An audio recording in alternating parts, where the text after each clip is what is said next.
नमस्कार मित्रांनो, मराठी बोली या चॅनलमध्ये तुम्हा सगळ्यांचं स्वागत आहे. तर आज आनंदी या मालिकेचा आजचा भाग खूपच जबरदस्त झालेला आहे. कारण आनंदी आणि मालक साहेबांचं लग्न होताच मालिकेत मोठा ट्विस्ट आलेला आपल्याला बघायला मिळणार आहे. युगंधर मालकांची फॅमिली आज आपल्या समोर आलेली आपल्याला बघायला मिळणार आहे. तर आजच्या भागामध्ये सुरुवातीलाच इथे आता लग्न सोहळा पार पडताच मालक साहेब तातडीने आपल्या गाडीत बसून आनंदीला तिथे सोडून निघालेले असतात. त्याच वेळेस सगळ्यांना मात्र धक्काच बसतो. तेव्हा लगेच आरची आपल्या आबांना विचारू लागते, आबा, अहो मालक साहेब आपल्या आनंदी दिदीला सोडून का गेले असतील असे? ते आनंदी दिदीला घेऊन जाणार नाही का? असा प्रश्न आता तिने आबांना विचारलेला असतो. त्याच वेळेस आता आरती लगेच आनंदीजवळ येते. आनंदी, अगं हे सगळं काय झालंय आनंदी? मालक साहेब तुला इकडे सोडून का गेले? शिर्के साहेब, अहो हे समजा काय चालू आहे? याचा अर्थ मालक साहेब मनापासून या लग्नाला तयार नाही आहे का? सांगा ना शिर्के साहेब. त्यावर शिर्के साहेब म्हणू लागतात, आरती, अगं तू असला विचार मनात आणू बी नको. अगं मालक साहेबांच्या मनात असलं काय बी नाही. त्यांनी जो निर्णय घेतला ना तो अगदी मनापासून घेतला आहे. पण आरती, आबा, हे बघा तुम्ही टेन्शन घेऊ नका. मालक साहेबांच्या डोसक्याला किती ताण असतोय तुम्हाला ठाव आहे ना. आणि आत्ताच लोक काय बोलली, कारखान्यात स्ट्राईक पडणार आहे. त्यामुळे मालक साहेब जरा टेन्शनमध्ये होते ना. आणि त्यात आज संध्याकाळीच पॅलेस डीलवाल्यांचं फायनल प्रोजेक्ट पाठवायचं आहे ना. त्यामुळे मालक साहेबांना जरा गडबड असेल. मला माहिती आहे ते कारखान्यातच गेले असतील, त्यांचं महत्त्वाचं काम असेल ना. पण काळजी करू नका, मी आहे ना, मी आनंदीला घेऊन जाईल. त्यावर लगेच आबा म्हणू लागतात, शिर्के साहेब, मालक साहेबांनी आज जे केलं ना ते कोण बी करू शकत नव्हतं. खरंच मालक साहेबांनी आज या आबाचा मान राखलाय. खरंच मालक साहेबांचा मोठेपणा लय आभाळा एवढा आहे. पण शिर्के साहेब, आता जे घडलं ते खूप अचानक झालं. आणि एवढ्या तातडीने आनंदीचं सामान सगळं लगेच तिच्याबरोबर पाठवणं आम्हाला जमणार नाही. आम्हाला थोडासा वेळ हवा आहे.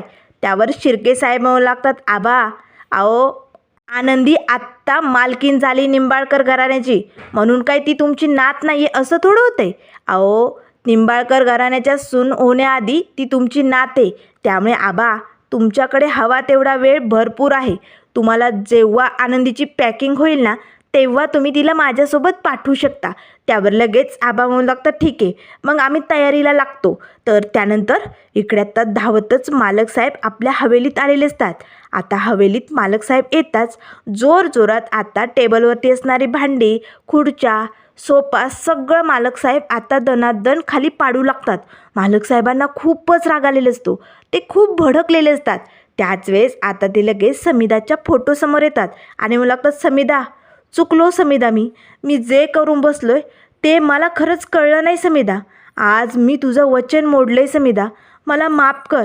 तुझ्यासमोर उभी राहण्याची लायकी नाही आहे समिधा माझी. मी तुला वचन दिलं होतं, तुझ्याशिवाय माझ्या आयुष्यात दुसरी कोणबी व्यक्ती येणार नाही. मी दुसऱ्या व्यक्तीचा विचार करूच शकत नाही. पण आज मी त्या मुलीबरोबर लग्न करून तुला दिलेलं वचन मोडलंय समिधा. खरंच समिधा, तुझ्याकडे डोळे वर करून बघण्याची हिंमत होत नाही आहे. मला माफ कर समिधा. अजूनही त्या रात्रीचा तो दिवस मला आठवतोय. खरंच त्या रात्री समिधा, जेव्हा तू या युगंधरच्या हातनं हात सोडला होता ना, ते सगळे क्षण अजूनही मला आठवतात. आता लगेच युगंधर मालकांना त्यांच्या बायकोचे शेवटचे क्षण इथे आठवत असतात. आता मात्र समिधा खूपच आजारी असते. तेव्हा लगेच आता ती युगंधर मालकांचा हात हातात घेते आणि म्हणू लागते, युगंधर, काळजी करू नका. आज आपलं पहिलं स्वप्न पूर्ण झालं आहे. आपली फॅक्टरी सुरू होते. लवकरच आपल्या फॅक्टरीचं उद्घाटन होणार आहे. त्यामुळे तुम्ही काळजी करू नका. जोमाने कामाला सुरुवात करा आणि असंच आपलं स्वप्न मोठं करा. त्यावर लगेच मालक साहेब म्हणू लागतात, समिधा, नाही समिधा, तुझ्याशिवाय माझी फॅक्टरी उभी राहूच शकत नाही. आपण जोडीने उद्घाटन करू आणि ही फॅक्टरी सुरू करू आणि बघ आपलं स्वप्न असं उंचावर नेऊ. त्यावर आता समिधा जोरजोरात खोकू लागते. ती खूपच आजारी असते. आता मात्र तिचे शेवटचे क्षणच असतात. तेव्हा लगेच आता ती मालक साहेबांना म्हणू लागते, युगंधर, नाही युगंधर, आता ही समिधा तुमच्यासोबत नसणार आहे. पण ती सदैव तुमच्या पाठीशी असेल. काळजी करू नका. आपलं स्वप्न तुम्हाला पुढे न्यायचे, ते पूर्ण करायचे. मी तुमच्या पाठीशी नक्कीच उभी राहील. त्यावर मालक साहेब म्हणू लागतात, नाही समिधा, माझं तुझ्यावरती खूप प्रेम आहे. तुझ्याशिवाय हा युगंधर नाही जगू शकत. त्यावर लगेच समिधा म्हणू लागते, नाही, तुम्हाला अशी हार मानून चालणार नाही. तुम्हाला तुमच्या समिधाचं आपलं स्वप्न पुढे न्यायचं आहे. त्यासाठी तुम्हाला लढतच राहावं लागेल. आणि एक गोष्ट लक्षात ठेवा युगंधर, आजवर जसे तुम्ही न्यायाने, संघर्षाने आणि प्रामाणिकपणाने वागलेत ना, तसंच तुम्हाला वागायचे. तुमचा हा प्रामाणिकपणा एक दिवस तुम्हाला नक्कीच आभाळ एवढं करेल. पण युगंधर, या सगळ्यात तुम्हाला तुमचा राग पाठीमागे सोडायचा आहे. तुम्हाला काही गोष्टींचा खूप राग येतो, पण हा राग तुम्हाला कमी करायचा आहे. तुम्हाला या सबिदाचं बोलणं लक्षात राहील ना युगंधर, तुमचा हा राग कमी झालाच पाहिजे.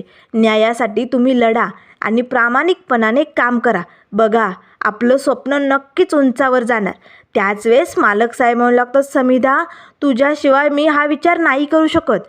त्याच वेळेस आता बाजूला एक व्यक्ती बसलेली असते. मित्रांनो, ती आपल्याला दाखवलेली नसते, पण समिधा मात्र लगेच त्या व्यक्तीचा हात हातात घेते आणि म्हणू लागते, खरंच आजवर तुम्ही यांना आईसारखं प्रेम दिलं, खूप सांभाळलं, पण माझ्या पाठीनंतर तुम्हाला यांची काळजी घ्यायची.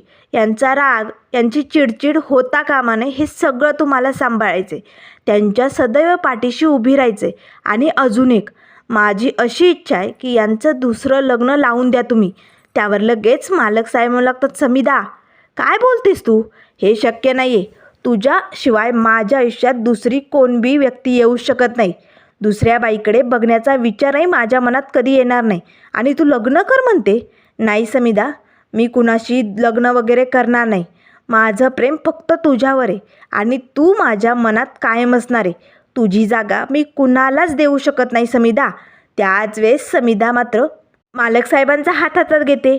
तुम्हाला हे करावं लागेल युगंधर, असे म्हणताच आता समिधाचा शेवटचा श्वास घेतलेला असतो. समिधाने आपले डोळे बंद केलेले असतात. आता तिचा हात मालक साहेबांच्या हातनं खाली सुटतो. त्याच वेळेस आता मालक साहेब रडू लागतात. त्याच वेळेस आता मालक साहेबांना हे सगळे क्षण आठवलेले असतात. ते खूपच भडकलेले असतात. ते आपल्या हाताकडे बघतात आणि म्हणू लागतात, समिधा, नाही समिधा, याच हाताने आज त्या पोरीचा हात धरलाय. खरंच समिधा, मी तुला दिलेलं वचन मोडलंय समिधा. त्यामुळे आता या हाताला शिक्षा व्हायलाच पाहिजे. असे म्हणताच आता मालक साहेब जोरजोरात टेबलवरती आपला हात आदळू लागतात. आज या हाताला शिक्षा झालीच पाहिजे समिधा, असे म्हणत मालक साहेब स्वतःच्या हाताची तोडफोड करू लागतात. तर आता त्यानंतर आनंदी इकडे आपल्या घरात आलेली असते. आनंदीची निघण्याची वेळ झालेली असते. आनंदी लगेच आपल्या घराच्या भिंतीवरनं असा हात फिरवते आणि म्हणू लागते, खरंच मी आज हे घर सोडून चालले, पण मला तुमची खूप आठवण येईल. आजवर तुम्ही मला खूप सांभाळलं. मी धडपडत असताना तुम्ही मला सावरलं. खरंच आजवर लोकांनी घर फक्त विटामातीचं बनलं आहे असंच म्हटलं गेलं आहे, पण माझ्यासाठी हे घर म्हणजे माझ्या आईसारखं होतं. प्रत्येक कोपऱ्याने मला सावरलं आहे. त्याच वेळेस आरतीताई येते, आनंदीला मिठी मारते. आनंदी, तुला जमेल ना गं? सगळं काही ठीक होईल ना? तेव्हा आनंदी म्हणू लागते, आरतीताई, तू टेन्शन घेऊ नको, मी सगळं काही निभावून नेण्याचा प्रयत्न नक्कीच करेल. तेव्हा आरती म्हणू लागते, आनंदी, अगं जेव्हापासनं आई गेली ना, तेव्हापासनं अगदी आईसारखं मी तुझा सांभाळ केला गं. कारण आईने माझ्याकडनं वचन घेतलं होतं, आनंदीला कधी एकटं सोडू नको, तिला धडपडू देऊ नको, तिची काळजी घे. माझ्या परीने जेवढं जमलं ना आनंदी, तेवढं मी नक्कीच करण्याचा प्रयत्न केला. त्यावर लगेच आता आरती रडू लागते. तेव्हा आनंदी म्हणू लागते, आरतीताई, अगं आई आणि ताईमध्ये फरक काय असतो गं? अगं आरतीताई, तू आम्हाला सदैव आईचं प्रेम देत आली, आईची माया देत आली. तू कितीही वेळा धडपडली, पण एवढ्या संकटातनं तू तुझ्या पंखाखाली मला आणि आर्चीला ठेवण्याचा प्रयत्न केला. पण आरतीताई, आज तुझं एक पाखरू तुझ्या पंखाखालनं जाण्याची संधी मिळाल्यामुळे ते सुटतंय गं. त्यामुळे आरतीताई, त्या पाखराला जाण्याची परवानगी तुला द्यायची. आरतीताई, देशील ना? तेव्हा आरतीताई म्हणू लागते, आनंदी, अगं किती समजूतदार झाली गं. एवढ्या कमी वयात एवढा मोठेपणा कुठनं आला आनंदी?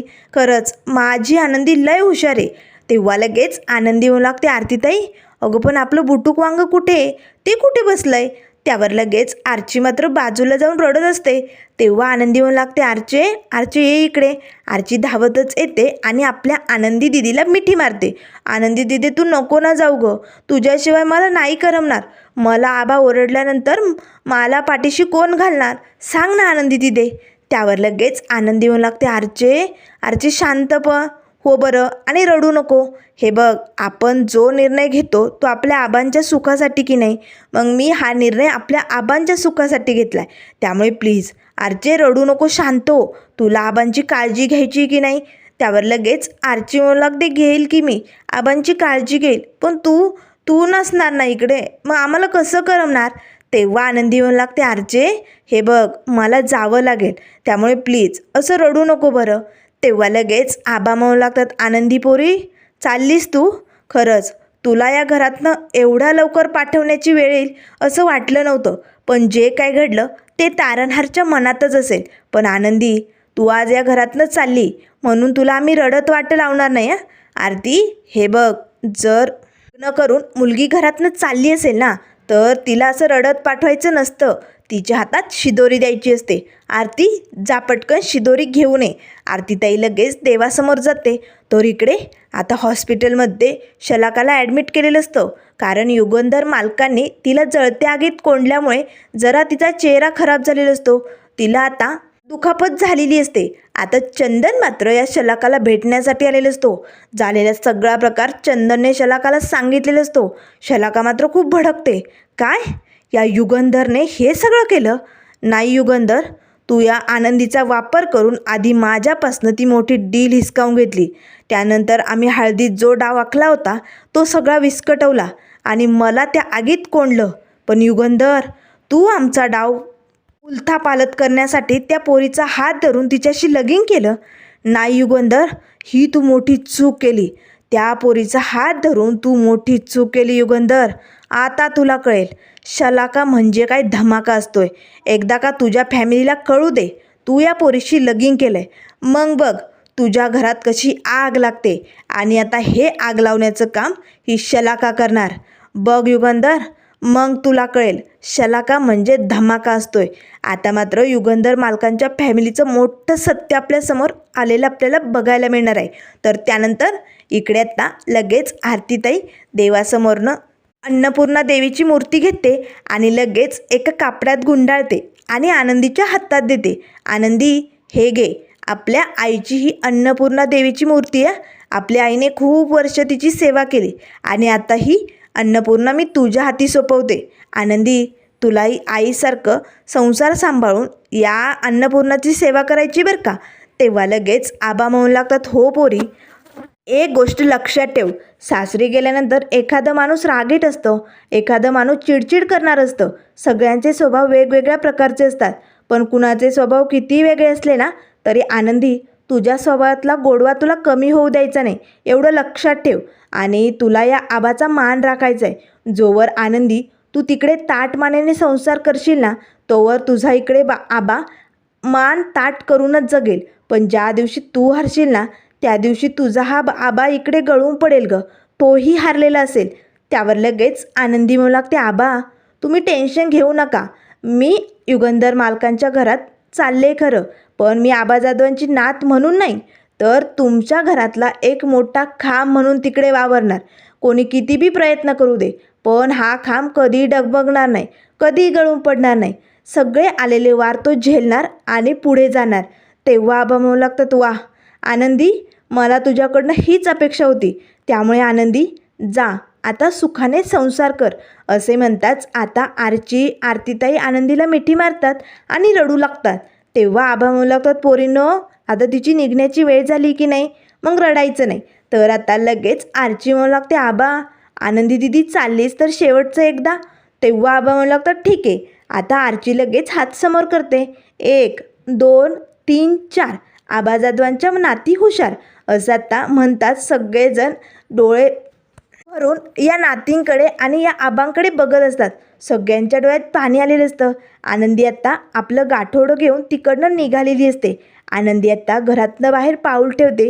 आता मात्र लगेच आबा म्हणू लागतात, थांब आनंदी, अजून तुला काहीतरी द्यायचं आहे. आता लगेच आनंदीला जरा आश्चर्य वाटतं, आबांना नेमकं काय द्यायचं आहे. आबा लगेच आता एक बॉक्स घेऊन येतात आणि आनंदीचा हात त्यावरनं फिरवतात.